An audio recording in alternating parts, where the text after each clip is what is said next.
And we are live. Jay, how are you? I'm very well. How are you? All good. I'm actually tremendous right here in Singapore. And where are you residing in? And what's been happening, in the past couple of weeks over there? Give us an update. My goodness. So I'm in Sarasota, Florida, which is near the Gulf of Mexico. And we're having some pretty tumultuous weather with hurricanes and tornadoes. But today it's starting to clear up, but it's about a balmy 84 degrees as far as weather-wise. So weather-wise, it's something that we can't predict, right? But of course, what we can actually control and of course predict is our actions. And of course, you have a lot of observations. I've been checking out your podcast as well as your newsletters. You have a podcast called Real Talk, and it's been really fascinating for me to check out all the latest episodes. And of course, there's been some great posts that publish on your blog and your website as well as the newsletters. So maybe tell us a bit about what you do, and of course, over here in our podcast, we try to feature more Black entrepreneurs and also social justice content creators like you. And this is, a really a weird world that we're living in right now. So what better time than now, with the Black Lives Matter movement and of course all the great spotlight in place right now on racism as well, giving us an opportunity to pause the show and feature you on our podcast. So tell us more about what you do. Well, it's interesting you said that we're living in weird times, and fortunately, yes, we're having a spotlight on Black Lives Matter and other movements and initiatives, but this isn't anything new. This is something that unfortunately Black and Brown Americans have been living with for too many years. And so my voice in this fight is very, very recent. As you mentioned, I have a podcast, Real Talk in Real Time, and my blog, Real Talk. Initially, I did them both to have a platform to talk about my midlife journey, and then also to have conversations with creatives and learn about their journeys and just have fun conversations. It was not meant to be anything heavy or, to follow the news media, because I think in a lot of ways, many of us are a little bit overwhelmed with, the amount of content that we get. But, last week, like I said, even though we've been suffering for many, many years, there's something about the enormous weight of the George Floyd death and movement since then that just really weighed on me. Maybe it was just because it was right on the heels of, what's happening with COVID. And I'm just so sensitive to what's, emotions around me, that it just weighed on me. And so it just felt too trivial to stay, business as usual with the type of content that I was putting out. And so I felt it necessary, because even though I have a small voice, I have a small place, my little corner of the internet, I still do have a platform. And in some circles, I'm a leader, I have a voice. And so this was my time to come forward and have something to say. And one of the things that I wanted to say and really make, notice is that I haven't had a voice. And so I think it's important for people to recognize that as a Black woman, a Black businesswoman living in America my entire life, I have never come forward and had a say or lent my, my talents to any type of movement. And that's wrong. My silence has been complicit. I don't feel good about that. So I was depressed. Needless to say, there's been a lot more that I could say that I felt, but I was really ashamed of myself and my inaction. And I felt, what better time than now, not to use, this time to draw attention to myself, but to draw attention to the fact that if there are other people, Black, white, brown, whatever, that don't have a say, that aren't using their voices or their platform to speak against racism, to draw attention to the good works that a lot of Black and brown people are doing for our community and for the world at large, shame on you. If I can say shame on me, I can say shame on you too, because this is the time that we need to be speaking up, that we need to do better, because like I said, this isn't something that just happened. This isn't new news. These are sufferings. These are events that there's no better time than now to take a stand and to do something. I think it's really badass, that you're doing all these great things, using your platform. You have obviously your podcast vehicle. You have your fantastic website. I think it's one of the most beautifully designed websites I've seen out there from individuals. Yeah. So, I'm also, inspired by content creators like you who really, put the spotlight firmly on this issue that has been ongoing for not just past few weeks, for maybe a century or even more already. And of course, I'm looking at your website, and I can see that you have a beautifully shot photographs, and of course, you also have a video snippet of you talking about, giving way to color blindness, and of course, Black Lives Matter, right? And we can also see and sense your emotions, that has probably ebbed and flowed during the past couple of weeks. I think one of the things that I noticed was your earlier post where you were basically venting, right? I think walk us through some of the emotions that you went through when things, just transpired.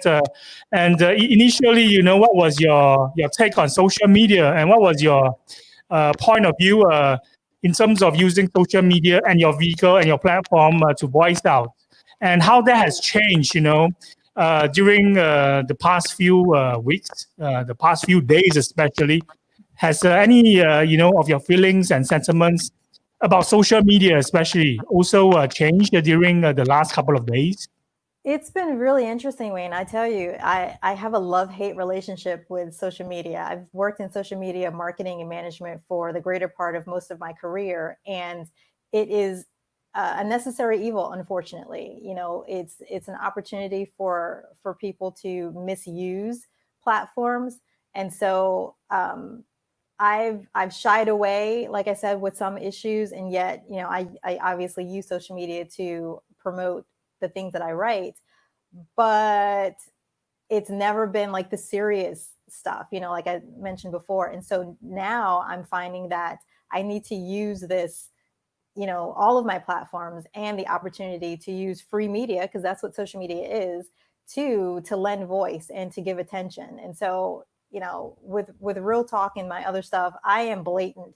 I try and be open and transparent and vulnerable, because I think there are too many people who are afraid to do that, and I don't have the bandwidth to be afraid to speak my truth anymore. And so, if nothing else, if my doing that is an example, if it's my way to lead in my own little small way, then that's what I'll do. And social media is an opportunity for me to do that. And so, over the last, like I said, last few days, last few weeks, my emotions have been all over the place. I've been, extremely saddened by what's happening. I've been invigorated by what's happening, but more than anything, I feel like I want to do something. I don't want to sit back and say, oh my God, I feel bad, or these bad things are happening.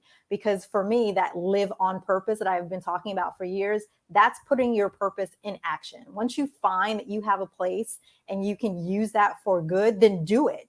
There comes a point where you have to stop talking about what you want to do and just do it. And that's a big part of, what I've been saying over the last few days too, that, having the resources and having the information is awesome. And I applaud everyone who's used their time to get this information out to people. But then at the end of the day, you, the content creator, what are you doing? I almost feel like I should say, what have you done to help a Black person today? What have you done to help a Black or brown person in your community today, in your backyard? Not the platform that you're announcing to on social media, but in your circle, what have you personally done? And let's give focus to that, because I think in doing that, we're also opening up the conversations for people. For a lot of people who've been on the sidelines, who haven't had a voice, who haven't done anything, they can say, oh, look at Sally, look at Jane, look at Joe, look at what they're doing. Maybe I should take a look at what I'm doing or not doing. So more than anything, my emotional flow, I'm not being preemptive in a lot of stuff that I do. I'm being very reactionary. So if I find a link, I'll do my research as much as I can to find if this is someone who's really supporting the Black Lives Matter movement and other initiatives, and then I'm going to blast it. Or if there's a resource that I think my friends would benefit from, I'm gonna blast it as much as I can. So, over the last few days and probably for the next few days going forward, I don't have a master plan. I don't have a content plan. Like, you know that as content creators, we have these master plans that we try and stick to. I don't have that. I'm being very reactionary right now. I think later on we'll dive into some of the links that you have shared on your newsletters. I think some of those resources are really brilliant, and you have picked them, from those media that you have consumed over the past few weeks. And we are going to deep dive also in terms of what we can actually do as individuals and also as brands and organizations to help with this Black Lives Matter movement, right? But first, I think let's talk about Black women entrepreneurs, especially something. This is a topic that I think you're in the best position to talk about. And we can also talk about your journeys, how you face issues such as like funding gap for the different initiatives that you have started. And we can also talk about maybe how Black women, right, they turn challenges into opportunities and become an inspiration for the next generation. So this is like a 3-4 part question. Can you maybe walk us through some of the challenges that you faced when you first started out? Well, I've been in the Sarasota, Florida area for, oh my God, since 2002, 2003, give or take. And I have to say, the Sarasota area is very affluent. It's very homogenous in a lot of ways. And it took me a while to find my footing. And at one point, I decided I was not going to stay here, that it was just entirely too vanilla for me, that I didn't have a very cultural experience here initially. And so I was going to leave. And there's something in me that, I'm a fighter. And so I made the decision, if I should ever leave here, it would be of my own volition and not, because I felt like I was being forced out. And so in order for me to do that, I found if I want to see a change happen for me, I need to be a part of making that change happen. So in short order, I joined the Chamber of Commerce. And at the time, there was an organization, I think it still might be in existence, the Young Professionals Group. And I inserted myself into that group and put myself on the board to say, you know what, we're having these meetings and these networking events for young people in Sarasota, but we're not really embracing people, whether anyone for that matter, not just, people of color. And so that was the start of my feeling like I can make things happen if I put myself in a position to make those things happen, as opposed to saying it doesn't exist. I don't like what's happening, and so I'm going to move on. And so that was a big part of it. And, from that, I got into the arts. I found an opportunity to be on stage with the West Coast Black Theater Troupe, which is an amazing organization here, and to bring stories to the stage. And so in all of those things, I feel like instead of looking for those opportunities, I made the opportunities, and again, just in my small little area, my small, space, even in the Sarasota area, there are so many other people, there are so many other voices that are much better at speaking to what's happening locally and globally. But for me, for my life, I've just found, if nothing else, I can speak up. I can even be wrong in the things that I say, but at least, having the courage to speak up, and say, this is what's happening. What do you think? What do you feel? What do you want to do about it? And to have those conversations. So with my businesses and looking for funding or looking for people to be involved, I haven't done that in everything that I've ever done. I've really wanted to stay grassroots, and I really, I like that startup feeling. I like connecting with people who are at the beginning of their careers, or at the beginning of their journeys. And through the course of staying within that arena all of these years, I feel like I still have a fresh voice, and I can still speak to those who are starting out and say, hey, this is what I did. This is what happened for me. And they have something to build on. I'm never in a position to say that I know exactly what to do, and this is exactly what you should do. And I'm not that type of person. I think that's really badass as well, because everyone contributes in their own little ways, right? And of course, you're contributing to the movement in your own ways as well. Can you maybe tell us how most of your time over the last few days, right, has been also about educating, yourself on how you can best benefit the Black Lives Matter movements, and what are the other initiatives that supports racial equality, in your opinion? That everyone, not just in America, but in the rest of the world, like me in Singapore, can actually help to contribute to this movement. Well, thank you very, very much for saying that. Like you said, I've been trying to educate myself more. There's a lot going on, and a lot that I've turned a blind eye to that I'm just now finding for myself, and I think that's really important. But one of the most recent initiatives that I found is How We Fight. Byron F. Wilson, who is the headmaster of the Wilson Academy, finding that and finding his plan for how we can fight back has been it's been the thing that I've felt in my heart, but couldn't give voice to. Like, I feel like I was sort of doing it on a small scale, but then finding his website and finding a lot of things that he has said really resonates with me, because I've from the start said that I don't participate in protesting on the street. Not that I think that it's wrong. I think that it does have a place. Historically, we've shown that it does enact change. But in this battle, in this war that we're fighting, there's a place for everyone. And I'm finding my place in using, again, my platforms and finding ways to educate myself. But as Byron says, one of the best things that we can do is use our funds, use our influence to enact change. Not looting, not with violence, but coming together as a unified voice and using our buying power to affect change, and by in doing that, supporting Black businesses that have been neglected, that haven't received the funding to be larger than they could be.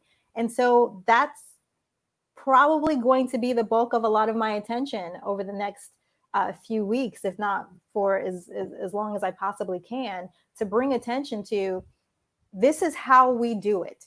This is how we fight. Not just the Blacks and browns, obviously, but everyone. You buy products every single day. You take in services every single day. Ask yourself, who are you really supporting with your finances? Shopping from the Amazons and the big markets, who is that truly benefiting? If you're supporting organizations that aren't supporting your causes, is that is that the legacy that you truly want to leave? So yeah, I said in my blog post, I'm just meeting Byron. I'm just looking at his content. But even if I never contributed money to this cause, his plan for how we can fight back is the most comprehensive and the most spelled out plan that I have yet to read. And it really resonates with me. And ultimately, Wayne, I got to say, you have to do what speaks to your heart and not necessarily following what someone else is doing. So whatever I write, whatever I post, if it speaks to you and if it makes sense for you and your finances, do it. And if it doesn't, find something else to do, because that's what I'm doing. I'm truly finding information, educating myself, but then really taking it in and how does this resonate with my soul? And is this something that my nieces and nephews can look at and be proud of? That is also important to me as well. This is really brilliant. And we are looking at the howwefight.com website. So I found out the link from your newsletter, and I was, really happy to find a resource like this on how people around the world can just go to this website and also find out about and read about this 2-point plan, right? And why, in your opinion, that you think that this is the best you've read so far in terms of the concrete actions that we can take? And also in having a voice in the fight against racism and discrimination of Black people. And what are you doing in terms of doing your part in this How We Fight movement? I think, and like I said, with the plan being about using our funds, using our influence to enact change, not necessarily even behind the scenes, because our buying power is strong. So if we're investing in the organizations and companies, these are the roots of people, right? Because our families, our communities, that's where our businesses live. And if we're generating funds there, then they can thrive. And in doing that, then that helps us to have a footing, that helps us to have a place in bigger companies, in government. I mean, it just, this is the foundation. This is where we start, and it's not the end. It's something that, it isn't something that you can do in a week, in a month. Oh, I'm going to go online and do some shopping today, and ooh, I've generated some business for the cause. No, this needs to become a way of life for everyone, to truly investigate where you're spending your money, where you're investing your time and energy, and who is that ultimately benefiting. I think you just reminded me of a Netflix show that I recently watched. I think it came out about a year ago. It's a show it's a brand new series, I think, called Trigger Warning by Killer Mike from Run the Jewel. So he was talking about how important it is to buy from Black businesses, right? How important it is to ensure that the spending dollar stays within the community. And he was also using a statistic, in Asian communities, Asians, when they spend a dollar, right, it basically stays within that Asian community for 28 days. And versus how when they are spending by the Black community, it basically, doesn't stay more than 6 hours. So there's a huge disparity in terms of how, people are buying, in terms of the trends of how they consume as well. And it's really important to buy, from Black entrepreneurs, from Black businesses as well. So this is something that reminded me when I checked out this link on your newsletter, and I found out that this is one of the 2-point plan that people can really help to, ensure that the Black community don't stay weak forever, and they have a means, especially also a way to fight back. In terms of fighting back, how we fight is basically to support Black businesses in your community. What are some of the Black businesses that you support? Can you maybe give us a run through or walk through of the list that you recommended? Oh my goodness. So as you mentioned on my latest blog post, I have a list of links, and one of those is WeBuyBlack.com, which is the largest marketplace for Black-owned businesses. That is a good place to visit to look at, it runs a gamut of any and all types of products that you could possibly think of. And then there's also another link there for where do we go to eat? A lot of time that we spend is, eating. And so we want to look at too the places that we go to for our meals. And so there are other resources there to find where you can go in your local neighborhood to support Black businesses. And Wayne, I should also say too that, Byron's movement, it's a modern day version. Like I said, it's comprehensive, and everyone needs to visit that website. They need to check out Byron and just look at some of the things he shared. But, the Black Panther movement was very, very similar in the sense that we want to keep, like you said, the fundings in our Black communities, because we have power. We have so much untapped power. And, this plan is a way to enact that power that we haven't really had the vehicle to do that. And we certainly have it now, with more eyes being on Black businesses, more so than I think ever before. Now was the time, and also too, if you're a Black business and you're not on some of these directories, now's the time, because there are so many eyes looking at these different websites and these different initiatives. That's the other thing too, is standing by as a content creator and thinking, I built it, they will come, is not the answer. We need to also let people know where we are and that we exist, so that we can also, get those businesses and those collaborations, partnerships with other Black-owned businesses, because that's where our power lies too, is that in other, in the Asian communities and the Jewish communities, they work together. They have partnerships and they have collaborations. They keep those dollars within their communities. And that's another area where I think that we can certainly improve, is having better collaborative relationships with other Black businesses. And it's really important, even during any crisis, right? Like before the George Floyd incident, the crisis that the world was facing was the pandemic, COVID-19. And during a crisis, it's more important than ever to be collaborative, right? And of course, after this George Floyd murder took place and the world took notice because it's been filmed and recorded, and put on YouTube and Facebook, and everybody around the world can actually view it, can sense it, can also feel the anguish and the pain that the Black community are feeling. And it basically helps us to not just being observant, but also to take actions. And one of the actions that you have done really well that I'm really, that I really admire is that you start this personal campaign to highlight and support non-white businesses and artists as well, right? So it's something that is very inspirational. And I think early on in the podcast, we also mentioned about Amazon. And of course, Jeff Bezos is someone that is a controversial figure. And there are definitely many people around the world that don't really get behind what he does or he says because of his riches. And especially how he treats, low-wage workers as well. But even someone like him has recently stepped up in terms of, sharing and educating Amazon customers on, especially those customers who are all about all lives matter.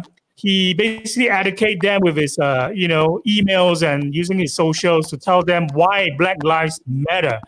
And what is your hot take in terms of what are, the recent things that he has done, especially in the social space, in putting a spotlight in this area? Is this something that you think more leaders are encouraged to do, and they should step up even more and do more than just, educating people? Yes. So for the Amazons and the Facebooks and the Walmarts of the world, allocating funds and stepping up your social media campaign to say that you support Black Lives Matter, thanks. That's awesome. But will it be long term? And, it's interesting because I've had a lot of people contact me over the last few days. I've had businesses contact me over the last few days about collaboration. And one of my first questions to them is, how diverse is your workplace? What was your initiative for Black Lives Matter before last week? Because if you say nothing, I'm suspect. And it'll be really interesting to see going forward just how much of an impact they're truly having. Is it because, wait, I work in marketing. I know how to spin a story. I know that this is a wonderful opportunity for businesses to use this as a marketing ploy.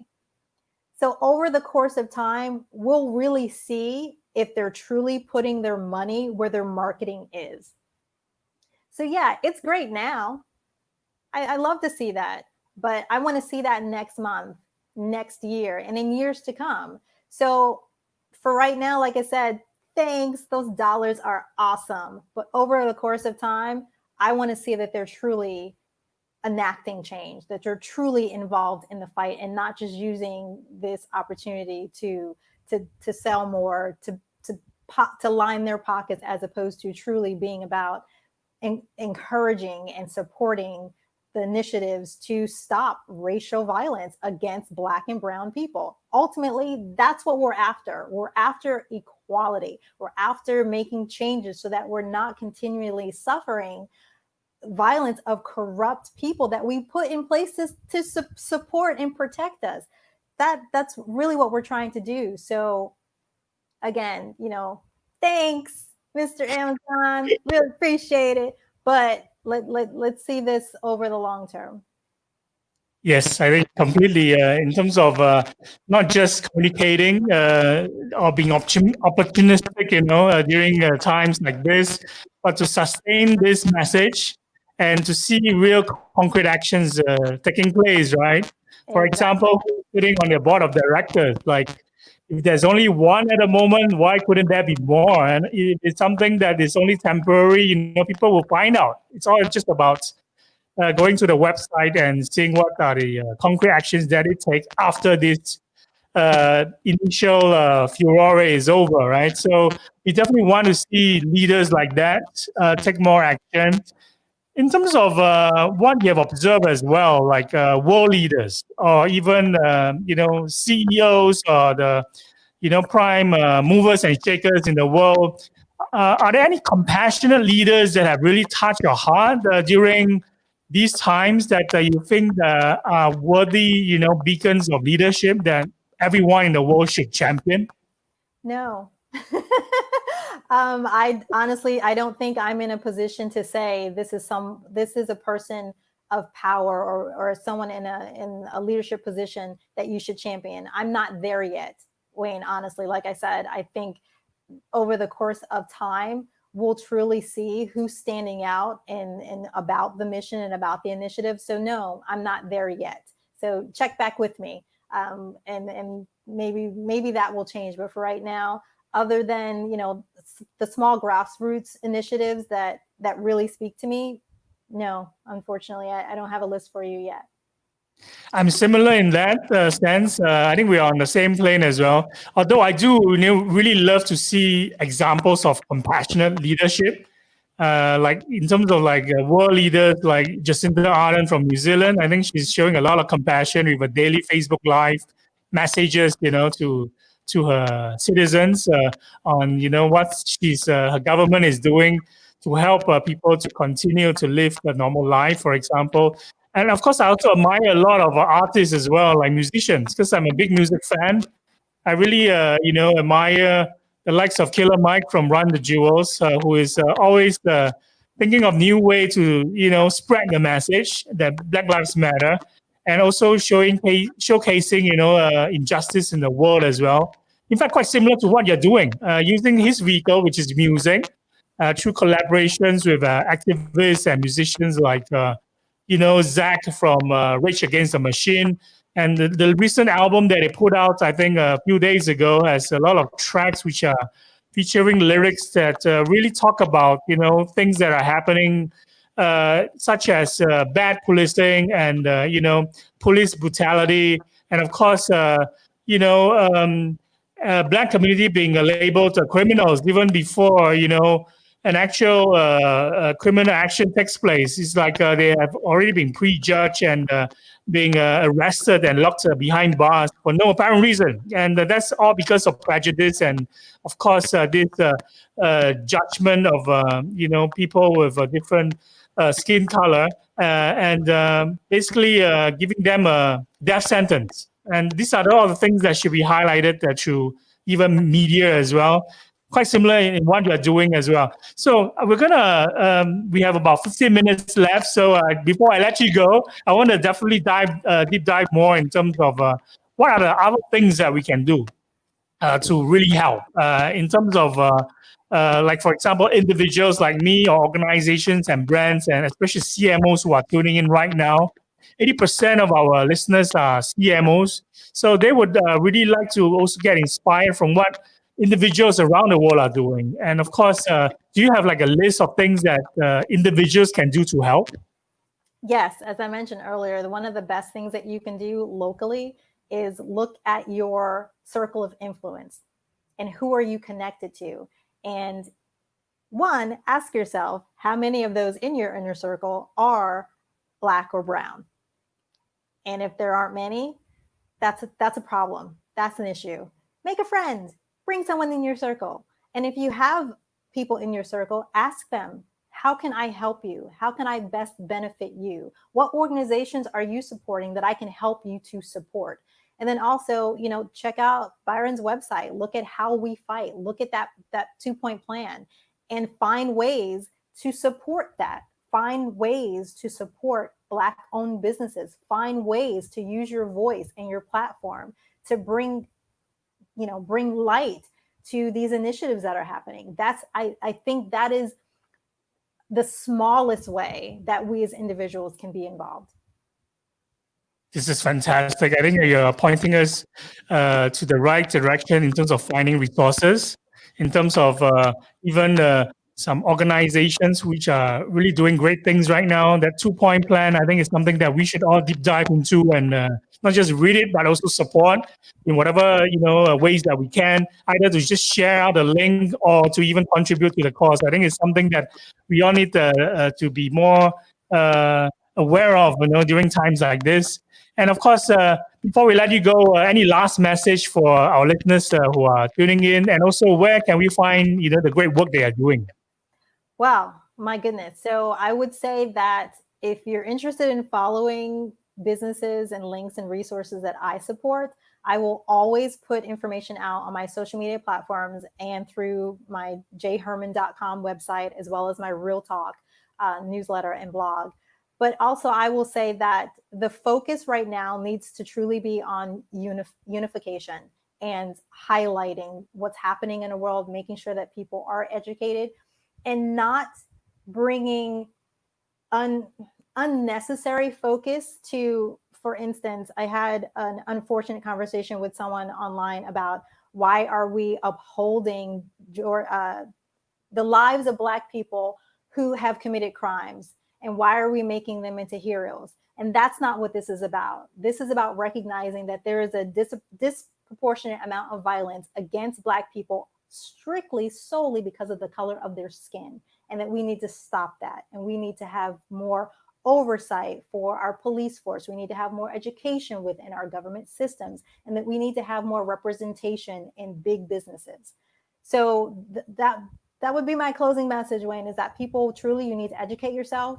You need to look at your inner circle. You need to support the people in your inner circle. You need to be supporting Black-owned businesses, and just be aware, be hyper aware of what's going on in your life and not turning a blind eye. This is really fantastic. And of course, the website you mentioned is below. And so all of us should just go and check your content out and hear what you have to say, and pick up some tips and advice on how we can really take action. So I really appreciate you for what you're doing. And of course, coming on to the podcast and share with us, all the knowledge that maybe people from this part of the world we are less aware of. And this has been really educational for me personally. So I really thank you. I think it's a real privilege to have you on. I really hope to have you come on to the podcast sometime in the future and update us, what's going on in your life, as well as what are the changes, positive, hopefully, that you have seen since our last chat and discussion over here on the podcast. So I really appreciate you and thank you once again. So we're going to end the episode right here, and we'll see you very soon, Jay. Thank you very, very much. I look forward to coming back. Bye-bye. See ya. Bye.